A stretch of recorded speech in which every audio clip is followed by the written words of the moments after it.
Purpose, a worldwide web event. Brought to you by Chevy, technologies that go from gas-friendly to gas-free.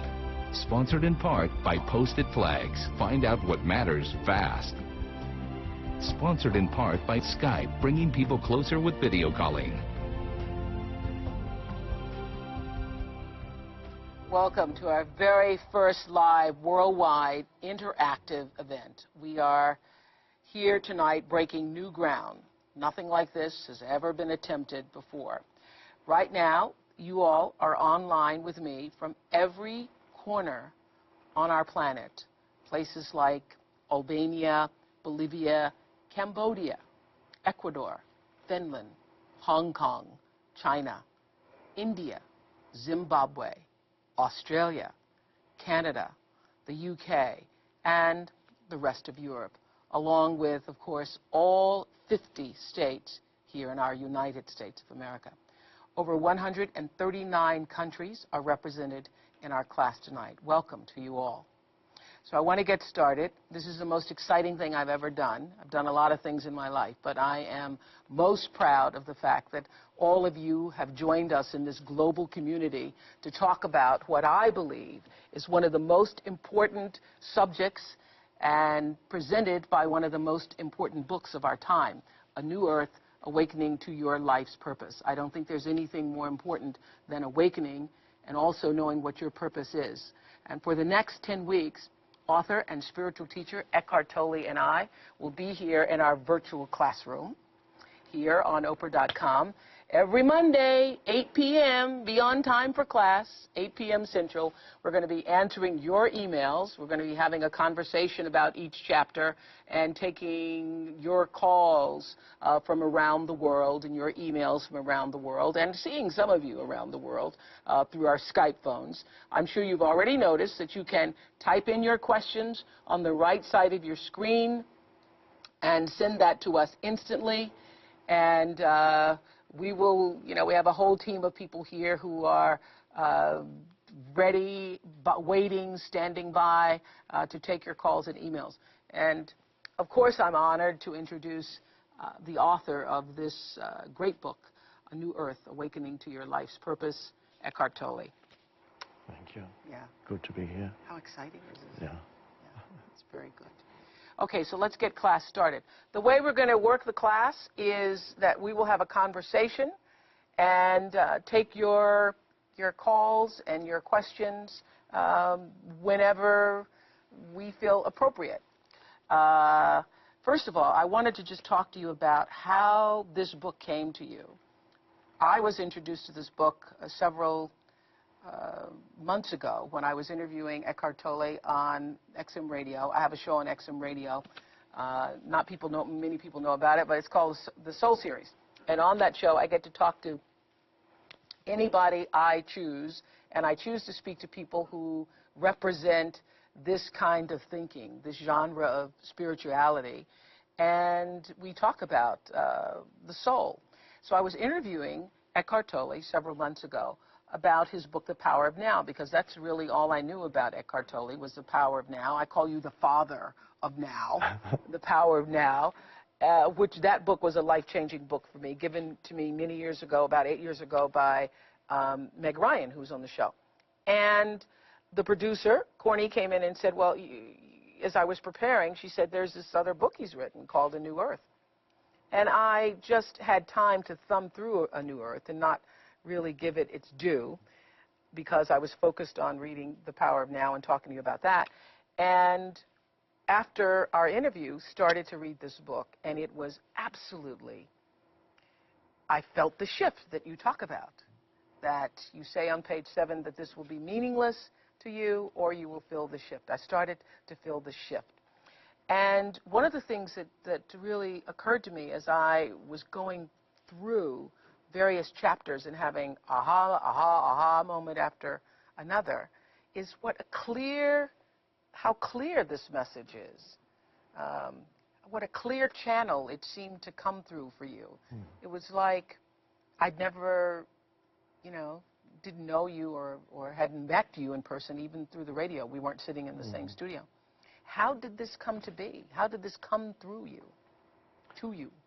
Well, it comes out of the space of stillness. That's where all creative endeavor is born. So it's getting in touch with the stillness within, where there's no mental noise. And out of that stillness, when the time is right, sometimes an impulse comes, something, a feeling, a strong sense that something wants to be born into this world. I had the same strong sense before writing The Power of Now. That was 13 years ago when I started writing it. I had left England, I was living in England, and I had this strong impulse one morning, and I was in England still, knowing I have to move to the west coast of North America without knowing why. This is just a feeling you had. Yes, a strong knowing. So it's not through a decision-making process, just the realization I have to move there. I don't know why, but I have to go. It was such a total, absolutely no doubt about it. So I moved to Vancouver, and then I took a Greyhound bus to California, knew only one or two people, and I said, why am I here? 3 weeks passed, somebody put me up in a room near San Francisco, and suddenly I bought a notepad, and suddenly the strong stream came through, and I wrote, what is enlightenment? The beginning of The Power of Now. The moment I wrote that, I knew this is the book that wants to be born. So rather than me wanting to write a book, there was a book that wanted to be written. And like Michelangelo says, the angel's in the marble, and he just cuts away the marble. Yes. Yeah. So, and I find, I'll come back to that in a second, for most people, that is the approach to what is my purpose, to look at what the greater purpose is. What does the greater purpose want from me? What does life or God want from me, rather than what do I want from life? So that's the starting point. I know that sometimes in New Age you have the question, well, what do you want? It's fine to ask that question, but a more powerful question is, what does life want from me? How do I fit into what is the totality? What is my place within the whole? So this is how it started, as knowing that this is what life wants from me. The book wants to be born, and the same thing happened later with the New Earth. Again, a similar sense of, oh, there's another book that wants to come. I didn't know why, because everybody told me, well, you've said it all in The Power of Now. Why write another book? And intellectually, I couldn't have answered, why am I writing another book? And it happened. And it happened. Were you asking life, universal energy? I don't know. What do you call that? Is a word? I call it God. What word do you use for that? Consciousness. Were you asking consciousness? Were you saying, what do you want from me? Yes. There was a time, for quite a few years, I lived in England, and I just did some spiritual teaching on a very small scale, sometimes little workshops and so on. I read in the paper today, in the USA Today, where you said you started out with 10 or 12 people in people's homes. Yes, for quite a while I would teach in people's living rooms, invited a group of friends, and this was the beginning of informal spiritual teaching. And as I said to the person who interviewed me, this is coming full circle now, because now I'm back in people's living rooms, just more of them. Just more of them. I think we have more than 10 or 12 joining us this evening. And so the book, would you sit and, passages would come to you? Would you, actively get up at a certain time and say, I'm going to write today, or know what you were going to write before it was written? No, not knowing it beforehand, but every day there was the space for writing. Every morning, and until 2 in the afternoon or so, the space was set aside for writing. That was the writing space. And there were days when the flow was not very strong, so maybe only a few lines got written, or even none at all. Nevertheless, I always honored that space of I'm ready for the writing to happen. I'm not saying that the writing happened automatically. My mind was involved. It wasn't a channeled book as such. It was inspired, but not channeled. So it involved my thinking processes too. But the thinking process had to be inspired from something deeper. You can't rely on your thinking processes only and produce something that is powerful and original. So already you've shared with us that in order to awaken to your life's purpose, one of the key things we must do is not try to tell life what our purpose is, not go around even, I don't know, trying to define for ourselves, because a lot of people say many times, I've done, seminars across the country, and they'll say, I don't know what my purpose is. You're saying you must ask life, what purpose does it have for you? Yes. Yeah. Yes, and the answer may not immediately come. A very important part of asking life so that you can be ready to receive the answer is to practice inviting moments of stillness into your life so that you are not continuously absorbed in the incessant mental noise that we call thinking, most of which is unnecessary and repetitive.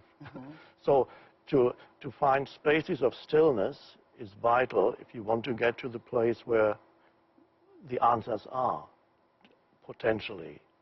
So for quite a few years when I lived in England and did spiritual teaching on a small scale, sometimes I would say, okay, they could do much more. There's much more that I could do, I said to life. I'm ready.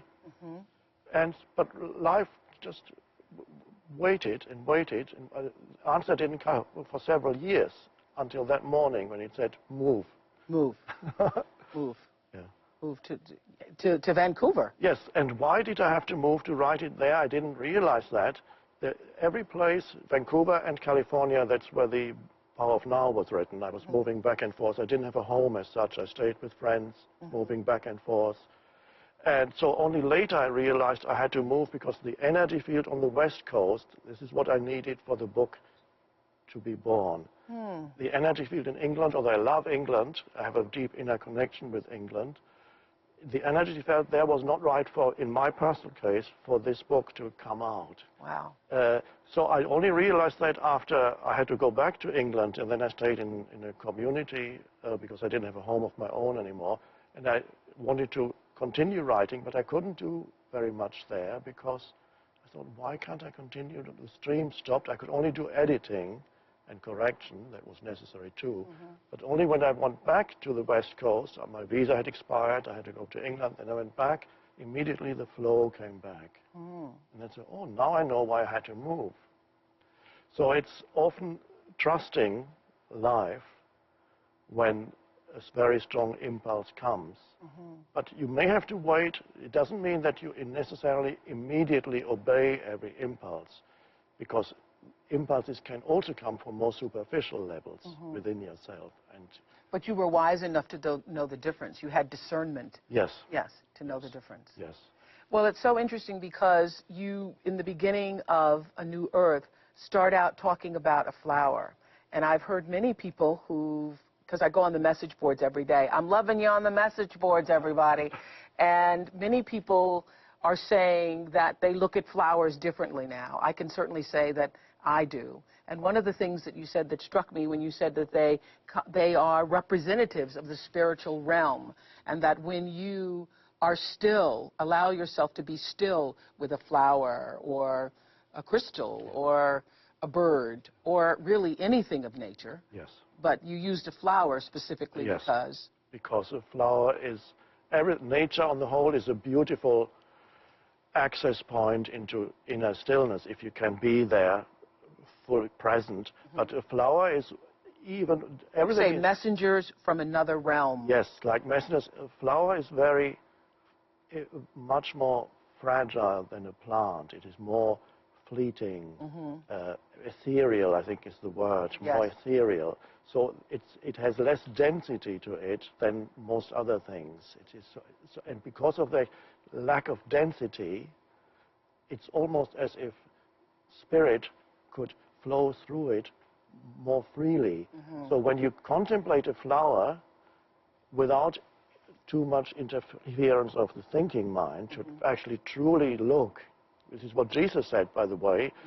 I mean, in churches you hear Jesus saying, look at the lilies of the field. Yes. And so when he said that, he wasn't just saying, look at the lilies of the field. He said, Aren't they look. Pretty? Yes. He said, look. you really have to look, because there is something that they embody something that you also have, but because of all your anxiety about tomorrow and your thinking, that's what I'm translating very freely now, Yes. what Jesus said. Why are you, these flowers are not anxious, they are not concerned about tomorrow, and see how beautiful they are, how God clothes them in such beauty. And you can live like that also. So he used this natural realm and flowers to get people in touch with the dimension of depth within them. Well, what's very interesting to me about all of this is that when I read that the first time, I thought it was, you know, a beautiful passage. And then I read it a second time and awakened a little bit more and started to look at nature differently. You know, I have live in a lovely space where I'm surrounded by flowers, not in Chicago, but in California. And, you know, I always just appreciated the garden. Aren't they lovely and all the different colors and the roses and all that? And then I decided to move into the garden without naming it. What if I were like a babe? Yes. What if I were a babe, Yes. You know, learning what a flower was for the first time? What if I went out under the oaks that I love so much, but I didn't know it was an oak? I didn't know what to call it. And I shared this in one of our after shows, that for the first time, and I've loved trees all of my life, and the sense of power and stillness they represent, but by not naming those things in nature, that I felt a magical presence. I felt a sense of majesty and power and strength and connection that I'd never felt before. Yes. Because I didn't give it a name. Yes, that's the key. Yes, I didn't give it a name or have a reference for everything that a tree has meant in my life. That's right. Isn't it? That's right. So being present with the perception. And this theme is perhaps the main theme running through the whole book, is that state where the compulsive naming of things, and you start with nature because that's easier to let go of the naming. Later we'll be talking about that in some future session. Stop labeling people. Yes, that's more difficult because people invite the labels. Yes. Because there's so much mind in everybody, and they label you and you label them. So, but with nature, this is the starting point to find a different relationship to nature.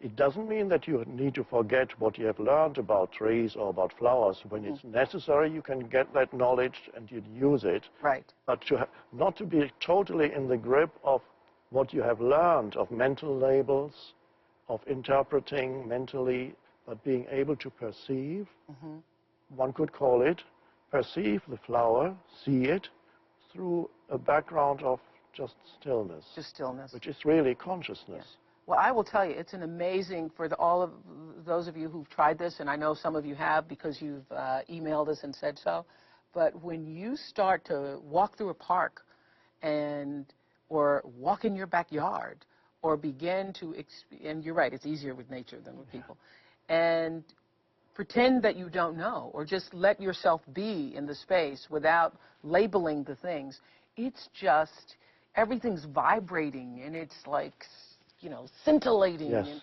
everything's exciting. Yes. And that's, everything's exciting. Yes. And a walk through the park becomes exciting, and it's the same path you've always taken. Yes. And before, when you were involved in your mind, perhaps you didn't even see it. Never saw it. I see. Yeah. And so many people are so trapped in this continuous mental noise that absorbs their whole attention all the time. Every thought absorbs, the stream of thinking absorbs their attention. They don't see that the world around them is vitally alive. Yeah. So you become, gradually, as people then grow older, the world around them becomes more and more lifeless and dead. Right, right. And that happens to them also. And why is that? Because? That is because you are run by mental abstraction. All the concepts and the thoughts in the head are abstraction. It's not life. So you can't take in the information that's there to be received all around you because you're so you're in your head. You're in your head. You're not present. All right. So you're lost in thought. One could say that's the human condition, is being lost in thought. And people don't, and that of course is the famous, what we call the voice in the head. The voice in the head. Some people have been asking about. Which we'll be talking a lot about the voice in the head. So some people say, what voice in the head? It's that one. It's that one. All right, so Kelly from Alton, Illinois joins us via Skype. Kelly, hi. Hi, Sarah. Hi, what's your question? Hello. Thank you for having me. Well, good. Where are you, home? I'm at home. Okay, good. This is the coolest thing. Isn't this cool? It is crazy. Oh, it's crazy. That's what I think. It's crazy that we're, like, out here, wherever this is, talking to each other. Okay, what's your question? Well, my question is regarding religion and spirituality. Big one. I had a Catholic upbringing. I married a Catholic, and we're raising our children this way. In reading books such as Tolley's, it's really opened my eyes up to a new way of thinking, a new form of spirituality that doesn't always align with the teachings of Christianity. So my question is to you, Oprah, how have you reconciled these spiritual teachings with your Christian beliefs? Oh, the question's to me. I was resting knowing it was going to be about him. I've reconciled it because I was able to open my mind about the absolute indescribable hugeness of that which we call God. I took God out of the box because I grew up in the Baptist church, and there were, rules and, belief systems and doctrine. And I happened to be sitting in church in my late 20s, and I was going to this church where you had to get there at 8 o'clock in the morning, or you couldn't get a seat, and a very charismatic minister, and everybody was just, into the sermon. And this great minister was preaching about how great God was and how omniscient and omnipresent, and God is everything. And then he said, and the Lord thy God is a jealous God. And I was, caught up in the rapture of that moment until he said jealous. And something struck me. And I was like, I think about 27 or 28. I was thinking, God is all, God is omnipresent, God is all, and God's also jealous. God is jealous of me.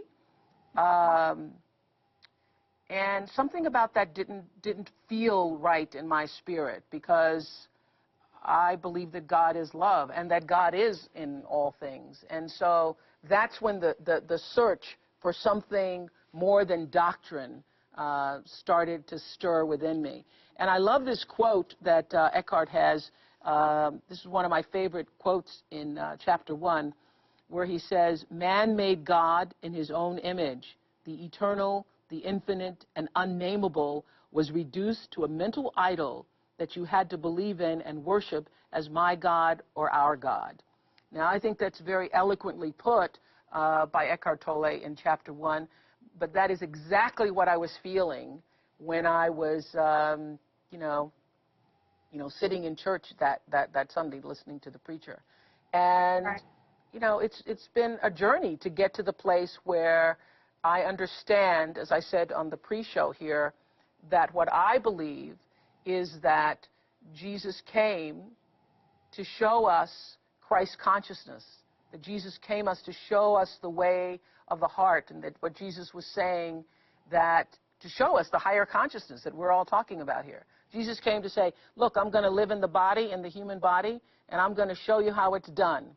These are some principles and some laws that you can use to live by to know that way. And when I started to recognize that Jesus didn't come, in my belief, even as a Christian, I don't believe that Jesus came to start Christianity. So that was also very helpful to me. And as I said earlier in the pre-show here, there was a wonderful book called Discover the Power Within You by Eric Butterworth, which helped me reconcile the two. So that might be really good for those of you who are Christian and trying to balance the two. Mm-hmm. What would you say? Because one of the things that Eckhart says in the beginning of this book on page 6 is that this book's main purpose is not to add new information or beliefs to your mind or to try to convince you of anything, but to bring about a shift in consciousness, that is to say, to awaken He says that on page 6. And one of the reasons why I appreciate him so much is because he truly isn't out to become your next guru. He doesn't want, you know, all of you who are online with us tonight and those millions who will now hear about this book. He's not interested in being your guru, correct? Yes, correct. Yeah. Well, how would you respond to that? That's one of the biggest questions that we have coming into our message boards about the same thing that Kelly is addressing here from Alton, about spirituality and religion. This is not about trying to tell you how to believe. And how do you advise people to reconcile this with their religious beliefs? Well, religion can be an open doorway into spirituality, and religion can be a closed door that prevents you from going deeper.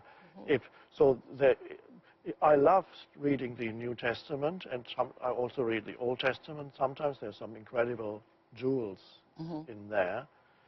And when I went through this inner transformation, and for the first time, accidentally, I picked up a copy of the New Testament at my mother's place, and I started reading, and I immediately recognized the deep truth that is there, and I realized the truth that is deeper, that is expressed in what Jesus said, is much deeper than how the church interprets it. There's a depth to it, and it reflects your own depth when you read it. So there's no conflict between this teaching, which is purely spiritual, and any religion, because if you go deep enough into your religion, then you all get to the same place. It's a question of going deeper. So there's no conflict here. The important thing is that religion doesn't become an ideology. So it's I believe this, and the moment you say only my belief or our belief is true, and you deny other people's beliefs, then you've adopted an ideology. And then religion becomes a closed door. But potentially, religion can also be an open door. Well, let me share this with you, too, Kelly. There is another book by a woman named Elizabeth Lesser. It's called The Seeker's Guide, where she talks about the new spirituality versus the old. So I just wanted to, this is on page 51 and 52 of Elizabeth Lesser's book called The Seeker's Guide. And she talks about old spirituality versus the new spirituality. And she says the old way is the hierarchy has the authority. Church authorities tell you how to worship in church and how to behave outside of church. The new spirituality is that you are your own best authority. As you work to know and love yourself, you discover how to live a more spiritual life. The old is God and the path to worship Him have already been defined, and all you need to do is follow the directions. The new is being able to listen within for your own definition of spirituality. Your deeper longings are your compass on the search. And the old says exactly what Eckhardt was saying, that there's only one path. It's the right way, and all other ways are wrong. And the new spirituality says that many paths lead to spiritual freedom and peace. You have a rich array of gems from which to draw illumination.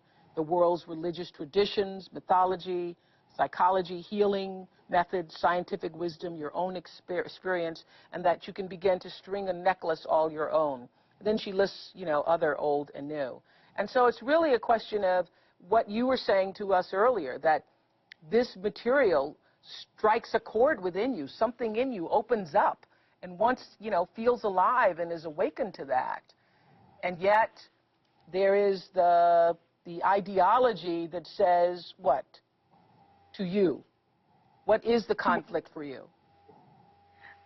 Just thoughts on the afterlife, things like that. In a lot of books, such as Tolle's, we get teachings from Buddhism or Hinduism, and those thoughts don't go along with, what I was raised to believe as a Christian. So that's been the biggest thing that I've struggled with, I think. So. Well, I am a Christian who believes that there are certainly many more paths to God other than Christianity. So I'm a free-thinking Christian who believes that who believes in my way, but I don't believe that it's the only way with 6 billion people here on the planet. Right. Another author who who might appeal to you, who uses Christian terminology but goes very, very deep using Christian language and Christian teaching is Joel Goldsmith. Yes. So any book... Joel Goldstein? Goldsmith. Oh, Goldsmith. Joel Goldsmith. Any book by Joel Goldsmith, I think you would try that and you can see how deep the Christian teaching can be. Okay. Well, thank you very much. Thanks, Kelly. You're our first Skyper. Great. I didn't even honored. know what Skype was until this. Now we're Skyping all over. We have a Chicago study group watching our webcast together at Borders. Hello. Borders flagship store right there on Michigan Avenue. Hi, everybody. Hello. I know. Listen, listen. I know it's my ego, but I just can't stop saying how cool this is. I hear that's Ryan. You're Ryan? Yes, I'm Ryan. Okay, Ryan. Hello, Oprah. Hi. Got a question? Hello, Mr. Tully. Hi. I do. I have a question for actually either of you, and it relates to the spiritual awakening that you speak of in Chapter 1. It seems to me that if you look at human history in the past 100 years, and very poignantly in the past 10 years, that there's been this intensity and speed at which people are becoming more aware of this Christ consciousness. And why do you think that is the case now? Why is this happening now? It's happening now because we are reaching a crisis point. Very essential things don't happen until there's an absolute need for them to happen. So you can say, in the past, this awakening has been a luxury, and only a few individuals here and there throughout the ages were able to be awakened. And they try to teach others, but to a large extent, their teachings became misinterpreted. So we are awakening now. Jesus was a revolutionary. Yes. Got misinterpreted a lot. Yes. We are awakening now because we have to awaken if humanity is to make it to a next evolutionary level. We need to awaken because the egoic consciousness will become has already become very destructive. It will become more and more destructive. We will destroy ourselves and the planet if we do not step out of the egoic consciousness, the collective ego. If you look at the history of the 20th century, that gives you a taste of what it will be if there is no major shift. I wrote in The Power of Now that 100 million human beings were killed by other humans during the 20th century through warfare and so on. And I recently read in a history book by a Harvard professor that my figure was much too low. It's as much as 160 to 180 million human beings were murdered through warfare and concentration camps and prison camps and starvation, manufactured starvation because China, Russia, and so on. It's unbelievable insanity when you look at that history. And so if there's no shift in consciousness, we will go downhill very quickly because we're already in the process of destroying the planet, but there will also be continuous conflict, collective conflict, and eventually then humanity would collapse. So you think we're at a crisis point now? Crisis point, yes. Well, Ryan, don't you think so too? I mean, when you were with your friends, you know, obviously you're gathered here at Borders tonight because you are interested in this way of thinking, but we all talk about it in some form or another, how bad things are, how, you know, the media, everybody complains about the media and the movies. I mean, if you just look at the Academy Awards this year and the kinds of movies that were made this year, and it's all a reflection of who we are. And you say in the book how we're the species that will go and watch other people on film be maimed and killed and murdered for our entertainment. Yes. Yes, it's amazing. And it's noise. It's all it's the mind. It's all of that. And my friends and I talk about it, and it's things where we want to push that out and say, well, we choose not to look at those things. We choose not to surround ourselves with that type of energy. But I just got it. I just had an epiphany, an aha, as Eckhardt was speaking here. I mean, and I'd read this several times in the book, too, the number of people murdered, maimed, destroyed by other human beings during the 20th century. But the aha for me was, yes, look at what we did in the 20th century. Look at the surge that we've had in our technological abilities. Look at you right now. We're Skyping each other.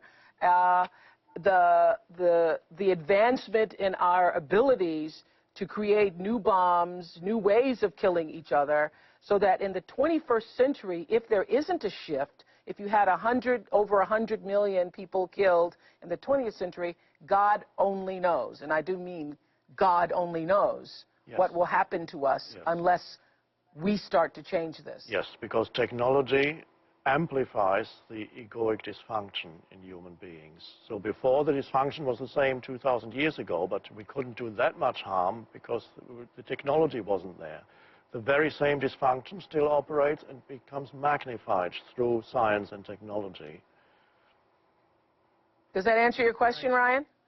It does, and it just makes me think of what could we do if we just focused that same energy on the positive and helping other people, and I feel that that's where we're going. But it's also not just the positive. One of the things that I think we all learn from reading A New Earth, that it's not just about being positive, it's about putting our own egos in check. Because as we begin to move forward in our studies the next 10 weeks, you'll see that first you have to see the voice in your head, see how you're contributing to it. Because I think, for years we've all heard that we're all, if you're not a part of the problem, you're a part of the solution. I think most of us don't understand, and I did understand to an extent, but got it even more clearly after reading A New Earth, understand how we're contributing to the problem. Mm-hmm. And the way we're all contributing to the problem is, Eckhardt? Well, you need to look at your own mind. So it's everybody's responsibility to become aware of their conditioned mental processes, how you react in everyday situations, what kind of thoughts go through your head. It's good to not amplify the negativity that you see around you in the world by reacting to it. You have to be very much aware, of course, of what your mind is doing. So observe your own mind, be there as the witness of your mind, so that the witnessing dimension, which is awareness or presence, mm-hmm, grows. You are not your thought processes. The thought processes are conditioned through thousands and thousands of years of conditioning. And there is dysfunction built into the very structure of our thought processes. And this is how the ego arises. We'll talk about that in more detail. That's right. But to recognize in oneself, you may not contribute to the murder and so on out there in the world, but it's everybody's responsibility to discover that dysfunction within them. Yeah, so you get that right, Ryan. What he's saying is that there is a collective consciousness that he talks about, pages 11 and 12. The dysfunction of the egoic human mind has created the situation in the world today, he says in A New Earth. And what I hear you saying, Eckhardt, is that our individual fears, doubts, angers, jealousies, resentments all contribute to the collective. Yes. And so in order to begin to change the collective, each one of us has a responsibility to sort of mine that within ourselves. Yes. Because that's how we're contributing to the collective. Yes. Yeah, and it's not just the road ragers. It's however you're holding resentment and anger and jealousy and fear in your own life. That's what you're saying. Yes. What is it that you're putting out into the world? Is there negativity, mental, emotional, in you? Yes. Because that contributes to the collective energy field. So you can only go, so it's up to the individual to step out of the egoic consciousness. Yeah. You got that right, Ryan? That makes a lot of sense. Yeah, it does make a lot of sense. Thank you. Thank you, Borders. Thank you. We've got Erica, who lives on a U.S. military base in Landstuhl, Germany. Oh, you're in the middle of the night. In the middle of the night. Yeah. Hi. Morning. Morning. Yes. Hi, Erica. Hi, Oprah. Thank you so much. This has just been crazy, as you said. Crazy fun. Yes. Landstuhl, Germany. Never heard of it, but glad to have you from there. Hello. Oh, thank you. Thank God for Skype. Thank God for Skype. Okay, what is your question or comment to us? Well, my question is for Mr. Tolley. I, too, grew up in the Baptist church, just like Oprah and so many others. And you talk about the voice in my head. And I had a situation where I no longer attend that church because the behavior didn't line up with the teaching. But on Sundays when I'm at home with my family and we're enjoying a nice day and we decided not to go to church, that voice in my head says things like, you didn't go to church today, that's not how you were raised. When your mom calls, what are you going to say? Can you help me with that on explaining why we have the voice in the head that says things like that? Yes. Yes, he can help you, Erica. Now, the voice, of course, is the conditioned thinking. The voice, what the voice says, is conditioned by your past, by your childhood, by your upbringing, by the surrounding culture. All those things condition your thought processes.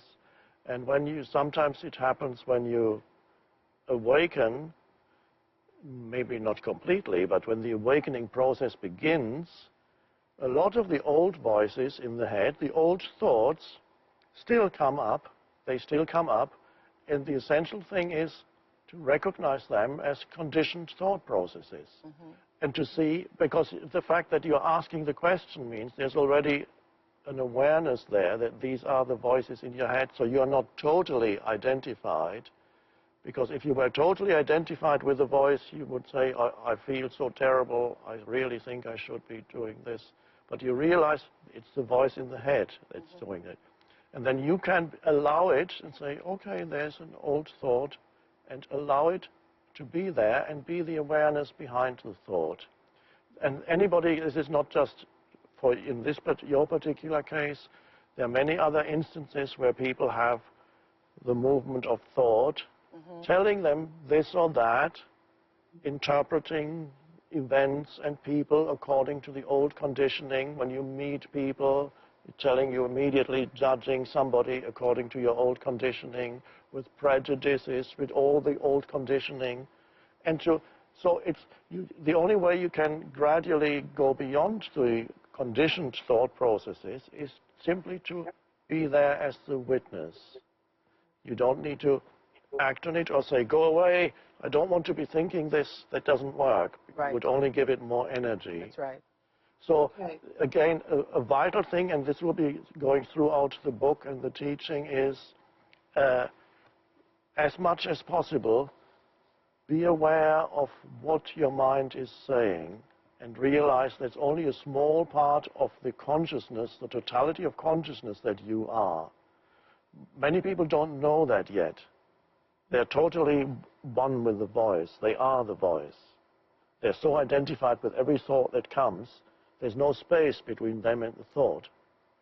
So the essential thing is realize there's thought processes, and here I am as the space for the thought, as the awareness or the space for the thought. And that the thought is only a part of... A small part. It's the conditioned part of who you are. That's time-bound. It's conditioned by the past. There's a more essential part of who you are, and that is the awareness that knows that there's a voice. The awareness of the thoughts. Yes. Which we're going to get into in further detail. But also, Erica, let me share this with you. Part of what you and our first caller from Alton, Illinois, was also talking about is trying to reconcile the two. The reason why the voice keeps repeating is because, of course, of what Eckhardt is saying, it's conditioned thinking, but also the guilt is you haven't made a decision for yourself about what is real or true for you. So you're still being led by the conditioned thinking and haven't made a decision. And for me, that came when I was able to do exactly what Eckhardt said earlier. phrase it the way he did. I ask God to use me. That has been my prayer for many years. Eckhardt says, ask life what is its purpose for you. But I would pray on my knees to God and ask to be used and to be a servant and to allow his spirit to work through me and to not to just be on television, but to be able to use television for a purpose that was greater than my own personality and to collect shoes in my closet. Didn't mean I wanted to give up the shoes, but I would if I had to. So when I started to ask that question of God, how can I be used? God, how do you want me to live? How would you have me be? I let go of the guilt of did I make it to church or I didn't make it to church, because the majesty and power and omniscience of this force that we call God cannot be contained in a church. You're right. Cannot be contained in a church, and does not just want to be served in a church. But if church allows you to feel like you are being of service, then use it that way. But the bigness is what Eckhardt was saying in that quote in the book, man made God in his image, the eternal, the infinite, and unnameable force that is God, that is all consciousness, that is universal energy, I don't believe wishes to just be served on Sunday at 11 o'clock service. Nope. I don't. And so that's what you're trying to reconcile with yourself, the voice in your head versus what you really should be doing. That's it. Yeah. So Thank you. That's it. You need to make that decision for yourself. Thank you. And start asking that question of God. Okay. All right? I will do that. Thank you. Thank you, Erica, from Landstuhl. Landstuhl, Germany. We have Adam from Redmond, Washington on the phone with a question. Yes, hello? Oh, on the phone. Hi. Hi there. Hi, Adam. Hi, thank you so much, both of you. I feel a little like Larry King. Is the caller there? A little like Larry King. Okay. Go ahead. Oh, gosh. Yeah, well, I used your online study group to create a couple groups out here, which I've called Embracing Silence. And for the purpose of joining together for meditation and study and discussion and to create a field of presence and share with others in that. And I'm curious, what role do you see community or joining with others with the intention of sharing this consciousness playing in the flowering of human consciousness? Good question. Yes, it's very important, and of course what's happening here tonight is part of that also, because it is a joining on a level that we haven't seen before. It's the arising presence, you can access it much more easily as part of a larger community or group of people. So to have in your home, to have a group of people who practice being present, perhaps listen to a spiritual talk or have a little reading, enter stillness, be present, is extremely helpful, because an energy field is generated when people come together and enter the state of presence together. So, and this is happening here also, although people are not physically together, and yet there is an energy field now that is generated all over the planet of presence, a different level of consciousness being generated. So it's extremely helpful to join with others. Also, it needs to be said, not to become dependent on any group. It is still your responsibility to bring this new consciousness into everyday life. Whenever you go about your business, in your family. Once you become dependent upon the group, then you've now... Then you always need to go back to the group, and you cannot live presence in your daily life. So the important thing is, yes, go to the group to generate more presence, and then your responsibility is to live it in your everyday life, where most of the time, perhaps, you will not yet be surrounded by people who are present. You will be surrounded by the old egoic consciousness. So this is the challenge for everybody now who is awakening, that yes, more and more people are beginning to awaken, and yet there's still vast numbers of people on the planet who are not. But I was going to say that when Ryan from Borders was speaking to us, and he was saying, you know, the need to be more positive, and there's all this negative energy in the world. Look, we have 700 and some thousand of us all gathered here this evening, which is a huge positive force. Yes. In creating the shift. Yes. And it's a different kind of community. Yes. Like we've never seen or experienced before. That's right. Yes. And then, of course, another kind of community is generated through the internet now and all these things that I don't know much about, but it's happening. So how people communicate with each other. And again, people are being linked in different ways with each other. This is the arising of a new consciousness that he speaks about, Adam. Well, it certainly is, and it's very pleasurable to spend time with others and sharing this consciousness. You know, like you said, when you were under the tree and you felt that oneness and that majesty. Well, imagine if you had someone sitting there next to you to share that experience with. I think it makes it even that much more sacred. I did have my two dogs, Luke and Layla, were there. Oh, wonderful, wonderful. Thanks, Adam. What a sacred moment. Yes, thank you. Thank you, Adam. That's Adam from Redmond, Washington. Let's see some of the questions that you're sending us now. Ooh, this is cool. On email. Okay, we're going to check the computer screen here. Ta-da.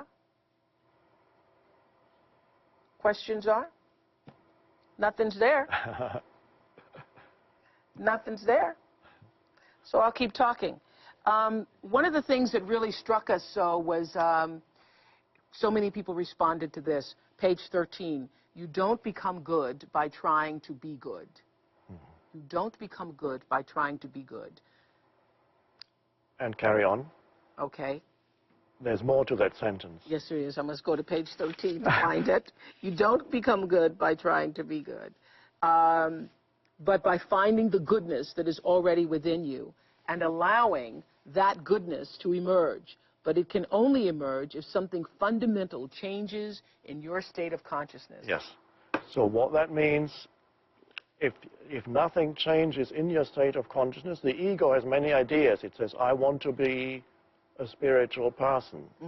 I want to be recognized as a spiritual person. I want to be more spiritual than all these people. And I'm definitely more spiritual than you. So the ego has all kinds of ideas of what it wants to be. It might even say, yes, I want to be good, because it wants to have a better image of itself. But on that level, by the essential dysfunction of the ego is still operating. So this is why we have the phrase, the road to hell is paved with good intentions. Because no matter how good your intentions are, when you're still trapped in the ego, it will always take you into conflict, eventually. So there are people... That's why I was saying to Ryan, you can't just think positively. No, such thing. It's not enough. You have to go deeper. You can think positively, but it is not enough, because eventually something negative will come along to challenge the positive. Yes. Right. Yes. So you must... It's the realm of opposites. Yes. So you have to go deeper beyond the realm of opposites where there's good and bad, and reach a place within yourself that is unconditioned, that is what I sometimes call the formless consciousness, what I call spirit. Expressed beautifully in the Old Testament in the little saying, be still and know that I am God. That is, and that's in the Old Testament. It contains the entire wisdom of religion in those few words. Be still, meaning go to that place where the mind is no longer operating, where you are just conscious without thinking. And that is the level where the eternal resides. So the eternal, the formless, the spirit, is the essence of every human being. No matter how insane or conflict-ridden they seem to appear on the surface, within every human being, that remains untouched. There's nothing that anybody could have done to you or nothing that you could have done to others to destroy that. It's always there. It's always there, and that is the grace of being here. And no matter how much madness there has been in your life, that remains untouched. So it's getting in touch with that deepest place within, and you can only do that by becoming still. Yes. Now, becoming still does not mean that you go to sleep. It means you're actually more alert than when you are thinking. It's this, you have to invite the stillness into your life as much as possible. That's why I loved your book, Stillness Speaks. Only that small, but Yes. every page is a gem. Yes. Okay. And also, it's what I was saying earlier, that in order to feel that, the way you feel that, for everybody who's listening to us now, the way you begin to feel that is to look at nature. Yes. If you were to go out and just be with a tree, and I don't mean hug a tree. We're not talking about now you got to go hug a tree and eat granola. But if you were just to be with anything in nature, I like trees because they're so majestic, they're so powerful and visual. And if you're with it for a time, you start to sense the presence of it, the stillness of it, and begin to recognize that stillness within yourself. Yes. So what you sense in the tree is also in you. And it's always in the tree. Yes. Even when the wind is blowing and there's a storm. Yes. Yes. And that is also a sacredness that is there in the tree. Now our world doesn't know much it's sacred. It has become an abstract concept. Nobody seems to know what sacredness is, but until you can feel it. Until you can feel it. When you feel, then you don't need a definition. People ask, please define what sacred is. You don't need a definition of what sacred is, because sacred is the essence of who you are. So it's sensing that. And you can sense it when you're still enough. You sense it in the tree. Now, isn't it interesting that you first came to recognize this when you were about to kill yourself? Yes. Yes. Sometimes you have to reach a limit. Humans have to reach a limit. The human species as a whole is reaching that limit. But also on a personal level, sometimes people have to be pushed to the limit. My ego was so obstinate and my pain body was so strong, I had to be pushed to the limit before it cracked open. Well, before we go any further, share that moment that you talk about in the beginning of Power of Now, when you were about to kill yourself. Yes. Feeling so much pain. Dreadful suffering at night. I would often wake up in extreme feeling of dread and fear, consumed by dread and fear. The whole world seemed alien. And I saw the thought one night, I woke up again, the thought came, I can't live with myself any longer. I just can't live with myself any longer. It's so painful. And that thought repeated itself a few times, and then suddenly something happened inside me, and I looked at the thought. That was, of course, awareness. I didn't know that at the time what it was. I became aware of the thought, and I said, I cannot live with myself. That's strange. So there must be I and there must be myself. Am I one or two? I seem to be two. Because if I can't live with myself, there must be two of me. Well, and everybody has felt that, not to kill themselves, but everybody has felt or heard, or you heard you say to yourself, I said to myself. Yes. I said to myself. Yes. And of course the entire, what we call the voice in the head, we could also call it self-talk, where you talk to yourself. And most people address themselves as you.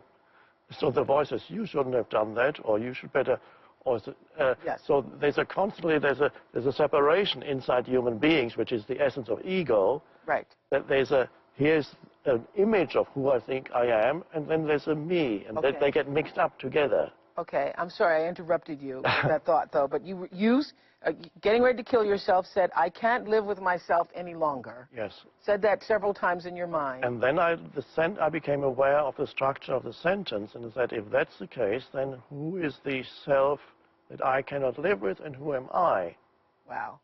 And at that moment, a separation happened completely between the essential I, which is the essential consciousness that I am beyond past and future, the eternal stillness, but awake stillness, and all my thought processes, which were ego, it was all my thought processes that had created the dreadful suffering.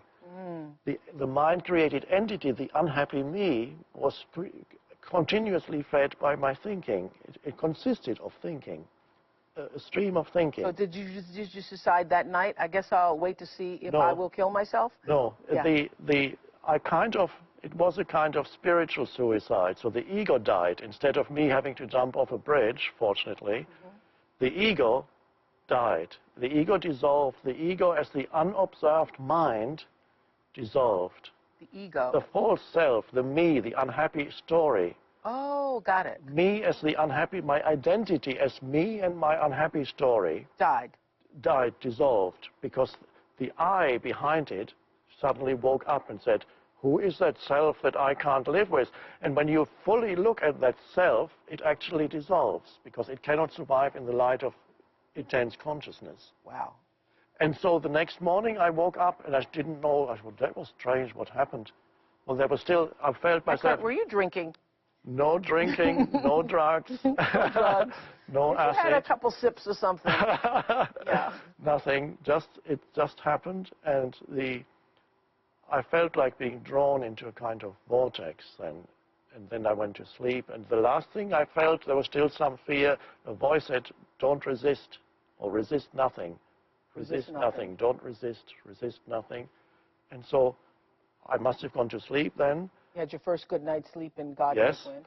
And the next morning I woke up and looked around and everything looked so fresh. All the old furniture, the pencil, everything looked fresh and alive, and I could bird song outside. Wow. As if I'd never heard it before. Wow. Because the mind had become still. And there was simply the beautiful perception of everything, the sunlight coming through the curtains. Incredible. I said, well, I've never seen that before. Sounds like a drug trip. Well, later on, people tell me, they ask me, is that like acid? Because some people take acid and they say, oh, we experienced that when we took acid, they told me many times. Until finally, I'll tell you in confidence, finally, I tried acid just for once because I wanted... Telling me in confidence here? Okay, good. Go ahead. I tried it just once just to see... If it was the same thing? Yes. Yeah? It's not quite the same thing because what I experienced was much more subtle and beautiful. The acid I experienced as almost a violent thing where violently the sense perceptions become so magnified that there was no room for thinking anymore. But I could see why people say, why for some people it's a glimpse of what it means to perceive the world without this continuous interference of mental noise. Yeah. But I your wouldn't trip without acid was better. Much better. Yeah. Oh, I was... Well, part of what you're describing is what I came close to that when I decided to go outside without naming things or labeling things. Is what I was describing earlier, walking through the park, walking around, you know, my house, which is like a park. And everything was like vibrating, and it was the colors and everything. The sense perception was very different because I wasn't in my mind thinking about it. I was just there to experience it. So that's how you get to that place. That's right. So when you're no longer there when you walk through your garden in that or wherever in nature. You're not naming every flower. You're not naming, and also you're not carrying the burden of a heavy me, a personality, a person with its problems, with its past, with its future. You're not thinking about anything. So you are basically, you've become a conscious presence perceiving the beauty around you. Yeah, it's fascinating. Well, okay, we do have an email now from Kathy in Delta, Colorado. Is that where you're? Well, no, she can't talk. It's an email. How do I shed the years, or rather decades, of conditioning and distractions, sickness, relationships, work, in order to hear and feel the moments of stillness, which is what we're just talking about? Yes. The good thing is you don't need years and years to undo years and years of conditioning. Because do it in an instant. Yes, only now. Only now. So it's the access point is the present moment. The present moment is the point of power to enter the new state of consciousness. So we need to learn how to find in our daily life, as often as possible, this point of power of the present moment. Because if we don't, we get continuously dragged along by the old conditioning of the mind, all the old thought processes, all the old reactions, and so on.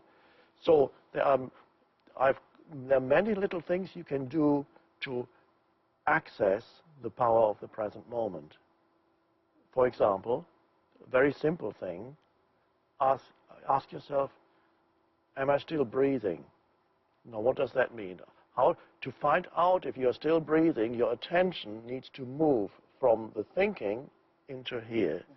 And you suddenly feel the air flowing into your body and out of your body. Yes, I'm breathing. At that moment, you've entered the state of presence.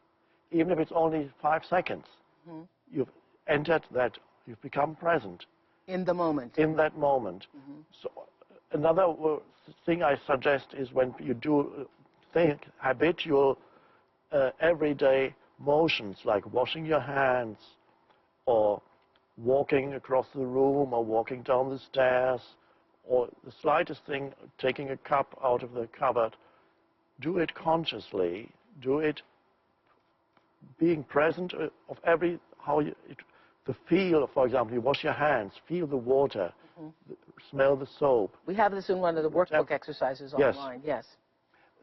Sense perceptions, becoming acutely conscious of sense perceptions, which means looking, hearing, touching, if also, brings you into the present moment. How is that going to help me? Because I started doing that, going up the stairs. I was going 1 foot on the stairs. There's another foot on the stairs. There's another foot. Okay, I'm at the top of the stairs now.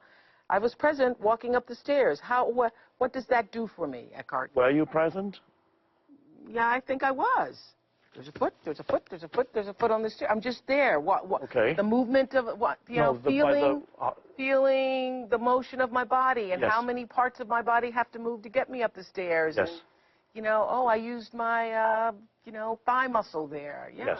I used the back of the leg. Good. My ankles Okay. move. Yeah, that was presence. I wasn't sure from the way you said. I thought you were repeating mentally, here's one step and here's another step, but you were not. No, I was not. No. I was feeling every part of what it took to get me up the stairs. Yes. Yes. So now the mind says, what's the point in that? Yes, the mind then said, okay, now you were present getting up the stairs. And the now mind what? says, I've got more important things to think about. Yes, it did. Mind said, now what did that do you? Now, to the mind, that kind of thing is completely meaningless because you are inviting a different state of consciousness into your life, which the mind cannot understand. But this is how you bring in awareness. This is the end of the old conditioning. Yes. And you bring in a consciousness that is totally fresh and new, that comes out of the present moment. And the more you bring those moments of presence into your life, the more your old conditioning becomes eroded gradually. I see. So learning to do it with washing your hands. I just got simple this. things. Well, this is good. This class is good for me. I don't know about the rest of y'all, but I got it now. Just learning to do the simple things begins to retrain your mind. Yes. And another thing is most simple things that you do, which actually fill up most persons' everyday life, because the whole day consists of simple things that you have to do. Right. They're all relatively simple. Right. And the way most people live is that everything you do is a means to an end. And the end is where you want to get to, the next moment. Right. So you're never thinking about the moment. No, because you want to get to the next one. You're washing your hand in order to already do that. Or you're while you're making a cup of coffee, we really want to be drinking it. Yeah. John Kabat-Zinn says in his book, Coming to Our Senses, that most people, every morning, people take a shower, or they bathe or something, but most people are in the shower, but they never actually get to experience the shower because they're thinking they're already in the office. Yes. They're already in the office. And then everything you do is a means to an end. The end is always the next moment in the future, which never arrives, because all you ever have in life is the present moment. Present moment. So you're constantly frustrated, yes, creating anxiety for yourself and stress, because you can't just be present now. And the power can only flow into your life when you are present completely, totally with what you're doing now. And this is why most people's lives do not have this power because they're always living for the next thing, so they Trying to get to. they devalue the present moment. Got it. And so That's why walking up the stairs, being with the stairs, yes, teaches you how to be present with other things. yes, Yes. and then gradually you can be present with, even when you are with other human beings, you can be totally present in whatever work you do, so that the work is not a means to an end, but you're totally there with what you do, your attention. Well, I see Cinda from Oregon has been waiting to talk to us. Cinda, hi, from Oregon. What's your question? Hello, hello, Eckhardt. Hi. Hi. Hi. Hey, I am so grateful for this opportunity to have Eckhardt answer my questions. Thank you for having me participate in this. And Eckhardt, I need you to know that I am grateful that when you tried acid, that you preferred enlightenment more than that, because my children are upstairs listening in on this. Because he was going to say, and I interrupted him, you were saying I don't recommend it. No, I don't. Why? Because you will always fall back. You always fall back to the old state of consciousness, and it's almost, I experienced as almost a violent thing being done to me. Okay, good. I wanted to say that for the children upstairs, Cinda. Yeah, thank you, Oprah. Okay, your question.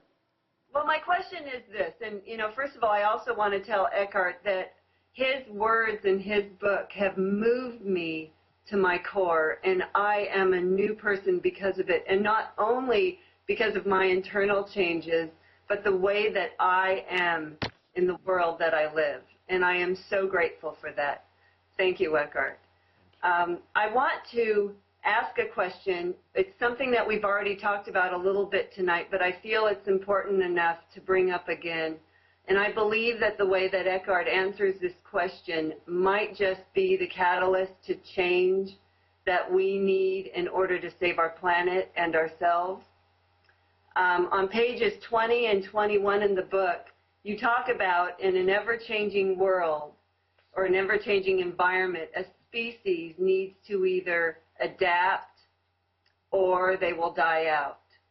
And then you go on to say, and I quote, that humanity is now faced with a stark choice, evolve or die. My question to you is this. When you say evolve or die, do you mean that literally, and it sounds like you might, or do you mean that metaphorically, which I hope? Evolve or die refers to humanity as a whole, whether humanity survives as a species. Even if humanity did not survive as a species, no gain in consciousness is ever lost within the totality of consciousness. So the fact that we are here and consciousness, which is really all that exists, we are only forms that come out of consciousness, and consciousness is the evolutionary process of the universe. And we are here together as part of this evolution of consciousness, which comes through the human form. Consciousness can use and does use millions and billions of other forms, and evolves through that. Out of the unmanifested. In the unmanifested, consciousness is already perfect, or God, you could say. Timeless, perfect, eternal, no change. And then you have this so-called manifested dimension, which some ancient teachers have described as a kind of dream, which is what it is. But for some reason, consciousness wants to come into this world of form. And in this world of form, it evolves. So one could say that gradually, more and more, God, which is another word for consciousness, God comes into this world of form gradually, emerges. And God comes through you. God comes through me. God comes through you. Gradually, more and more, the density of form lessens. And this is what's happening. And so, even if humanity didn't make it, the gain in consciousness that has already been achieved by those human beings who have become conscious would make consciousness express itself much more easily through some other form, because ultimately we are not the form, we are not the body that we see. Humanity, you are not the form that is sitting there. In essence, you are beyond, you are the formless consciousness itself. You're the stillness. Temporarily assuming this particular form. And of course, the form eventually is going to dissolve anyway, because then consciousness moves on. Consciousness is continuous evolution, continuous metamorphosis. It's a wonderful process. So there's nothing to be scared of, because ultimately, when I say evolve or die, I'm only speaking of humanity as a species. But ultimately, nothing dies. It's only a transformation of consciousness, a transformation of form. A transformation of form. Yeah. So there is no death, ultimately. But you do mean the end of our human species as we know it. Yes, that is a possibility, Yes. but the fact that we are here tonight should give us hope and confidence that humanity is going to make it, because this is growing, and not just this teaching, there are other alive spiritual teachings. There is an enormous awakening happening on the planet. So nobody knows, I don't know the answer whether humanity is going to make it, but I do feel confident now, more so perhaps than before, that we are going to make it. Well, yes, because that's one of my favorite quotes too, Cinda, that a significant portion of the Earth's population will soon recognize, if they haven't already done so, that humanity is now faced with the stark choice, evolve or die. Thank you for raising that question in such a beautiful way, Cinda. Thank you, Oprah. Thank you, Eckhart. Thanks for joining us. Casey in Asheville, North Carolina is on Skype and has a question also for Eckhart about the secret. Casey? Hi, Oprah. Hi, Mr. Tolley. I was debating about whether to read this book because it looked very deep to me, to be honest. And I have a 1-year-old and I hang out with her all day and I didn't know if I was ready for it. But Oprah, when I saw your show on The Secret and The Bubble Man and all that good stuff, I thought I have got to read that book because you talked about a new earth so much in that show. So my question is this. When I put out into the universe, when I ask God for things, for hopes and dreams and material things, and a lot of times I get them, those material things, I think they may be coming from the ego. And I just wonder, Mr. Tolley, is that wrong? Okay. Well, it's not wrong. You can always easily recognize that something is coming from ego, because when you get it, it doesn't satisfy you. That's always a sign that it's coming from ego. It may satisfy you for a little while, and then something, oh, I need more, I need something else. So that's a good learning process. You can manifest things, and if you see, oh, that's not satisfying, then it must have been the ego. So there's nothing wrong with manifesting things. The only illusion would be to expect things to provide some ultimate satisfaction in your life. Things can't do that. The world of form can't ultimately satisfy you. You can enjoy the world of form, but the true satisfaction doesn't come from there. The world can't do that. The world can't make you happy. Things cannot give you happiness. Right. Because happiness comes from a deeper place within you that you can only access in the present moment. So it's fine we live in the world of things. Why not manifest things? It's part of the game in this life, the game of form. But if you expect some kind of satisfaction, then you will always be frustrated. Which is going to be, I think we get into that a lot in Chapter 3. Yes. In Chapter 2 and Chapter 3. You're not allowing yourself, love Chapter 2, Chapter 3. So good. Not allowing yourself to be defined by the things. To be in the world and not of it is how I describe it. To have things, I have lots of beautiful things and I love beautiful things. And later on in one of the chapters he talks about when you say that you're not defined by things, what happens to you if you were to lose any of those things.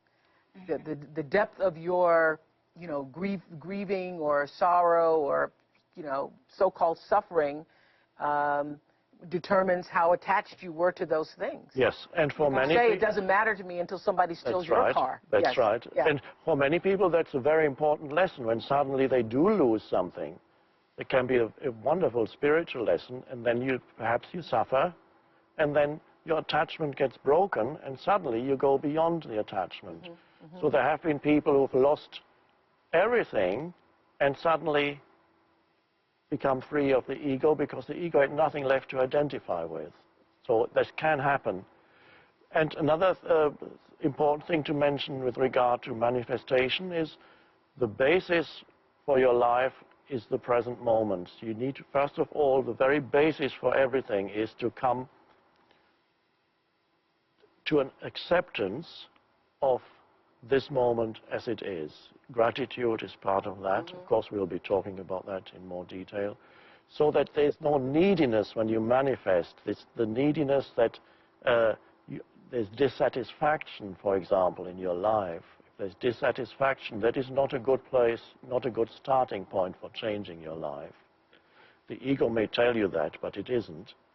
You need to find a place of acceptance, which is...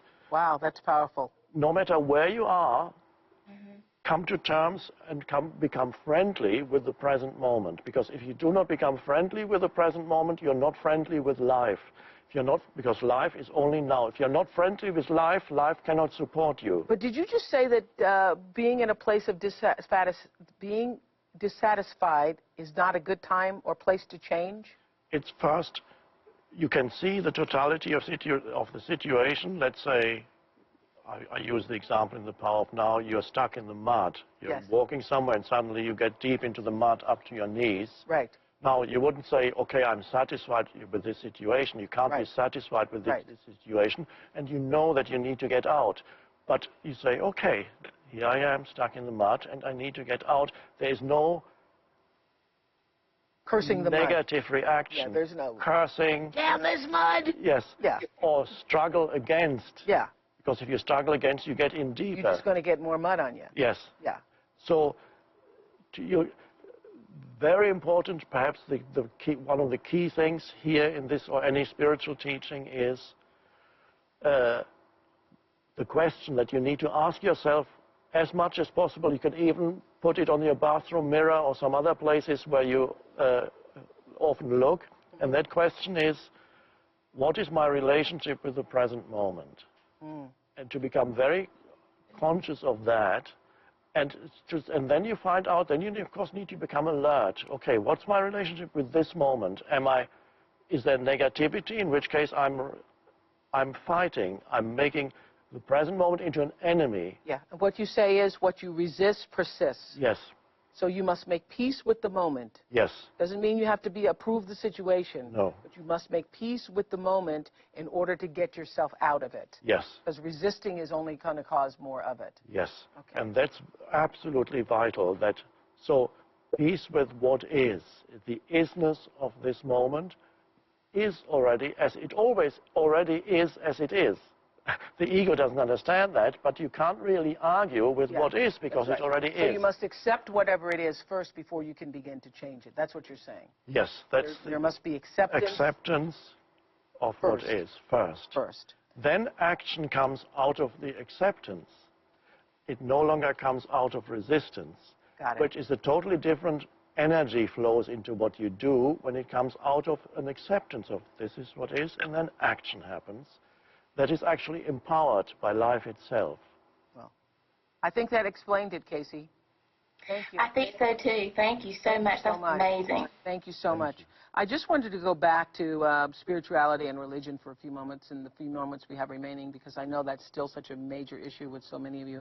And you say on page 17 that the more you make your thoughts or beliefs into your identity, the more cut off you are from the spiritual dimension within yourself. And you also say on page 18 how spiritual you are has nothing to do with what you believe, but everything to do with your state of consciousness. Yes. How spiritual you are means how present are you at this moment? Are you in your thoughts, or are you there as the awareness behind your thoughts? Which is your spirit. Yes. Yeah. Stillness. So often in newspapers and the media, they always ask, well, what do you believe in? That is not an important question, what I believe in.